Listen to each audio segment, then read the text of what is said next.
জিতের পরিবারকে 25 লক্ষ টাকা চেক, কিন্তু রিনির পরিবারকে কিছু নয় কেন? এই যে কোনো বিরোধী দল সিপিএম, টিএমসি, কংগ্রেসের আছে প্রশ্ন তুলছে না কেন? গদিবিদে প্রশ্ন তোলেনি কেন? চিফ মিনিস্টার স্যার কি বলছেন শুনুন।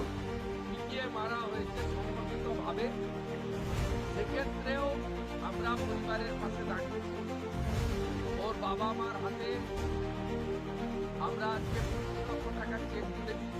I salute you chief minister sir, যে আপনি ইন্দ্রনীদের পরিবারকে 25 লক্ষ টাকা চেক দিয়েছেন, কিন্তু রিনির পরিবারকে কি দিয়েছেন, কি বলেছিলেন শুনুন।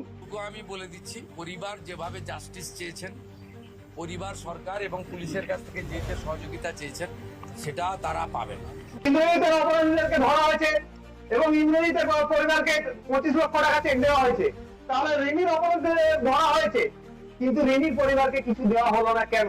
ভিডিওটিকে বেশি বেশি করে শেয়ার করুন, চিফ মিনিস্টার পর্যন্ত পৌঁছে দিন এই দ্বিচারিতা কেন। যদি ভিডিও ভালো লাগে চ্যানেলটি সাবস্ক্রাইব করুন, আনফিল্টারের ভয়েসকে মজবুত করতে ভিডিওটি শেয়ার করুন, নোটিফিকেশন পেতে পাশে বেল আইকনটি প্রেস করুন।